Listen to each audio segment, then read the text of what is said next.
¿Las jugadoras y los jugadores de golf tienen que saber física?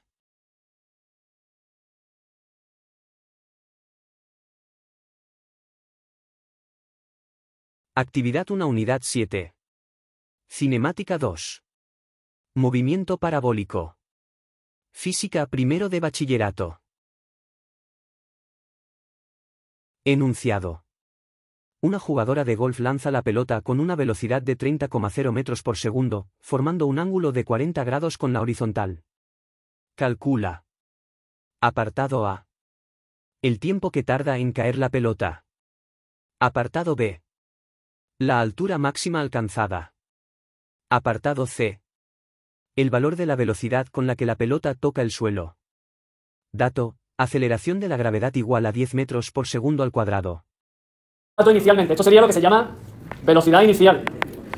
Pero no le pongo nada de X y de Y porque no es la velocidad inicial ni en el eje X ni en el eje Y, ¿de acuerdo? Forma un ángulo de 40 grados con la horizontal. A ese ángulo habitualmente se le llama alfa y es el que hemos hecho cuando hemos lanzado el proyectil con ese cañón de lanzamiento de calabaza, en este caso, ¿vale? El ángulo que formaba con la horizontal.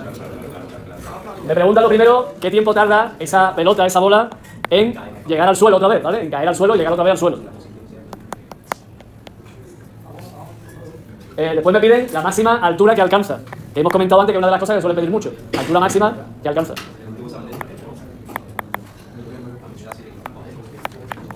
Y finalmente le pide cuál es la velocidad con la que llega al suelo, con la que toca al suelo, ¿vale?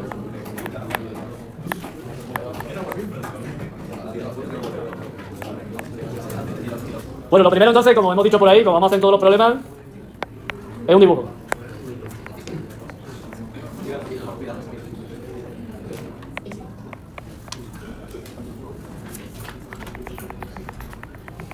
Ese es el campo de gol.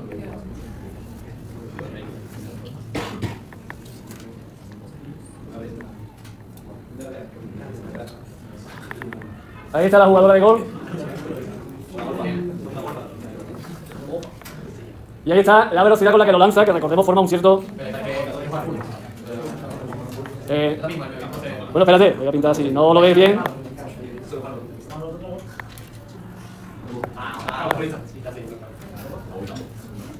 Sí, un poquito rojo además, sí, que suele ocurrir muchas veces. Ya hemos hecho el dibujo, lo segundo que tendríamos que hacer es el sistema de referencia. Normalmente elegimos el origen de coordenadas, en este caso donde se produce el lanzamiento de la bola de golf.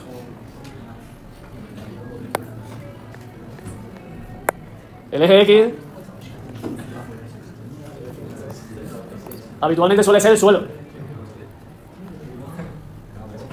El eje Y habitualmente suele ser la perpendicular al suelo, en sentido positivo para arriba. Eso es el sistema de referencia espacial. Y el temporal, el momento del lanzamiento es en el momento en el que ponemos el cronómetro en marcha, ¿vale? Y en este tipo de problemas viene una cosa que no hemos hecho hasta ahora, y por eso lo quería hacer directamente sin esperarme a nada más. Y es que en este tipo de problemas ahora hay que descomponer la velocidad. Sí, eso del vómito es porque se ha descompuesto la velocidad.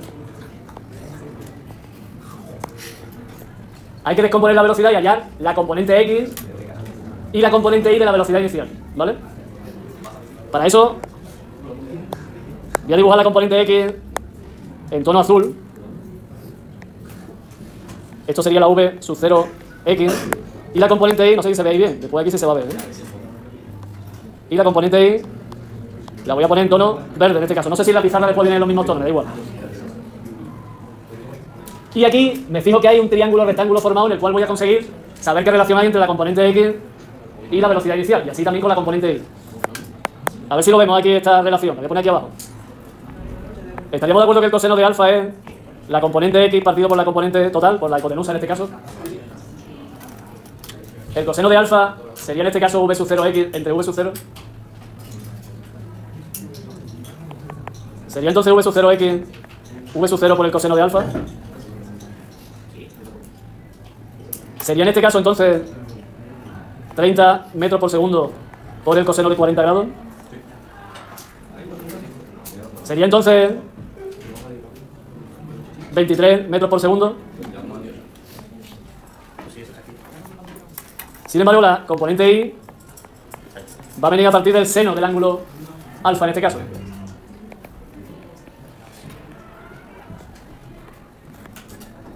¿Eso lo estamos viendo o no? Repito, si yo hago eso no me tengo que aprender ninguna formulita de aquí. Tengo que dibujar los triángulos y ver cómo aparecen las razones trigonométricas seno y coseno. ¿Queréis enterarlo o no? Hoy no es el momento, ¿sí? Es demasiado pronto hoy todavía.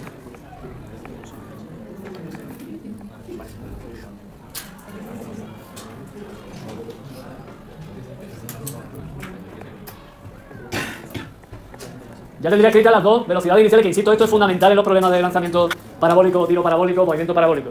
Si no descompongo la velocidad, la voy a liar, ¿vale? Porque voy a tratar de llevarme la velocidad de 30 metros por segundo por todos lados, en el X, en la Y. Así que esto es fundamental en este problema, en este tipo de problemas. Descomponer las velocidades. No las velocidades, sino la velocidad inicial.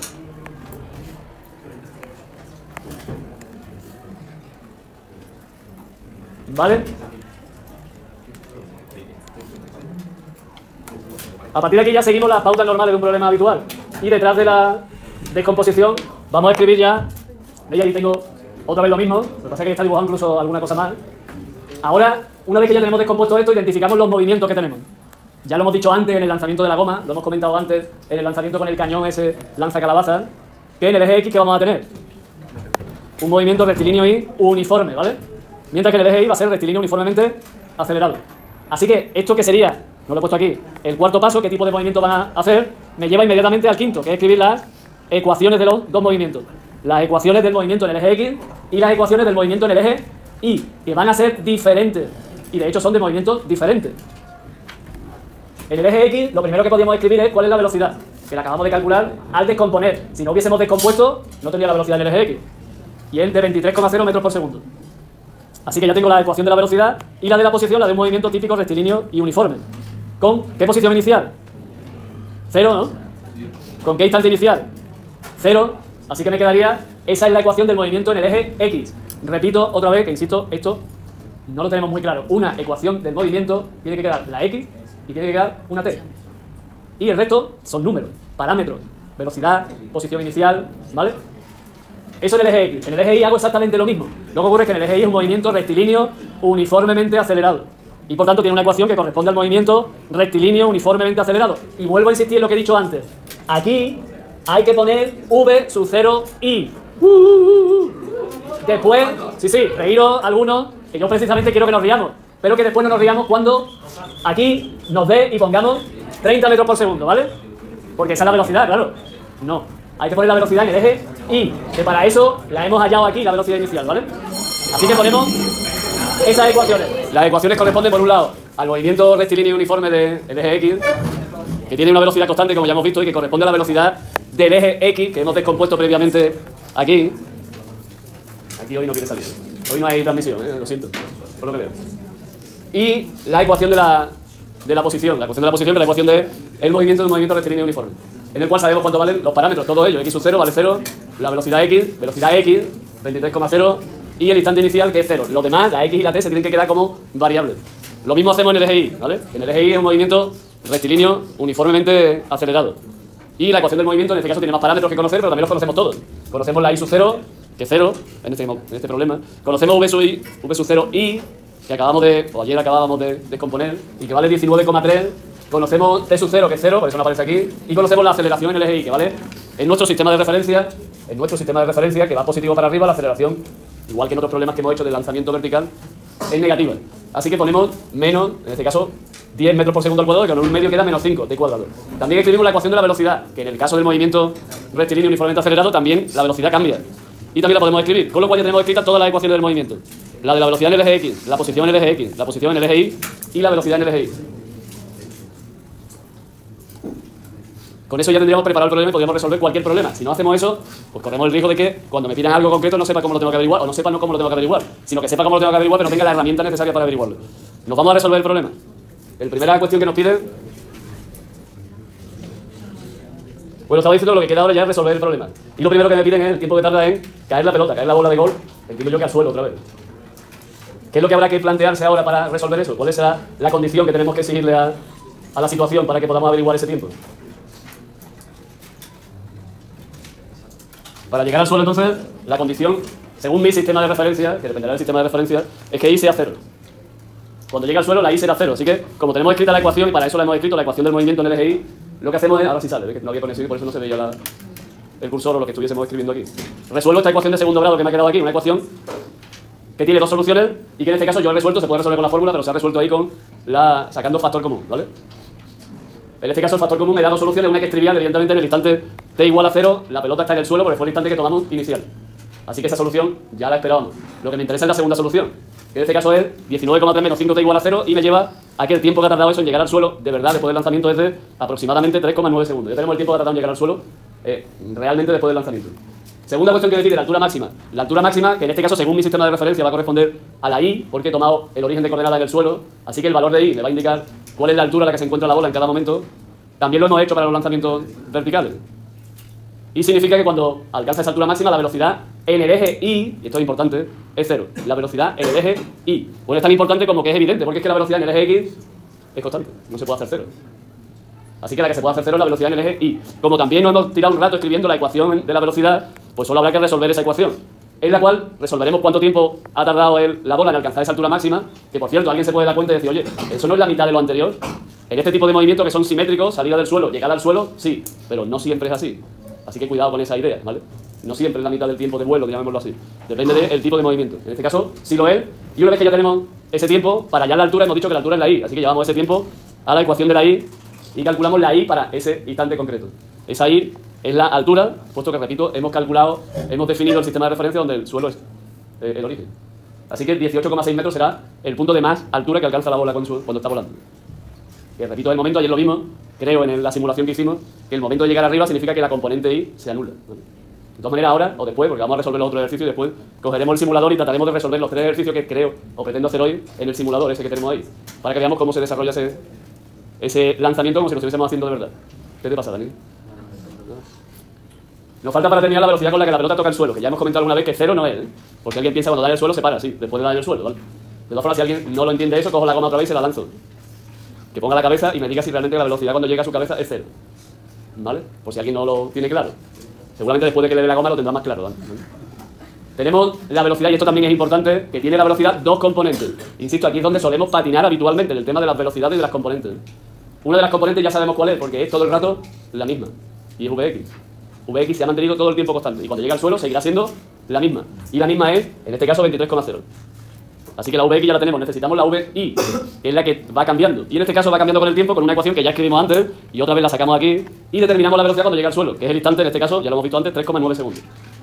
Así que cogemos ese instante, o 3,86, no sé cuál es el que he puesto, da igual. Y lo sustituimos aquí para que nos dé cuál es la velocidad con la que llega al suelo.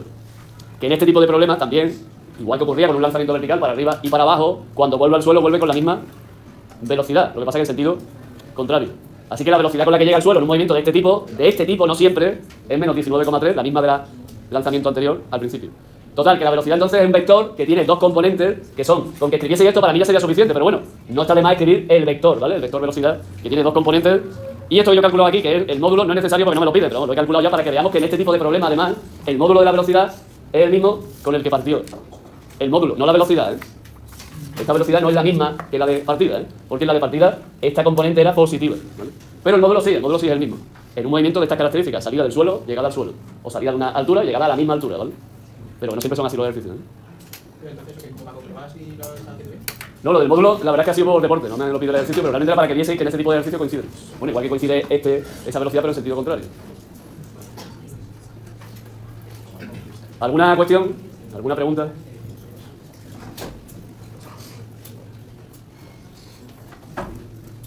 A continuación, como se ha indicado durante la resolución de la actividad, se hace uso de una simulación de Walter Fendt para comprobar las soluciones obtenidas y observar el movimiento parabólico que se produce, como si lo estuviésemos realizando en el laboratorio. Se puede ver el tiempo que tarda en llegar al suelo, el denominado tiempo de vuelo, que es de 3,86 segundos. También se puede comprobar la altura máxima alcanzada por la bola, que es de 18,6 metros. Finalmente, se puede observar la velocidad con la que llega al suelo, la componente X, 23,0 metros por segundo, la componente Y, menos 19,3 metros por segundo, y el módulo de la velocidad, 30,0 metros por segundo.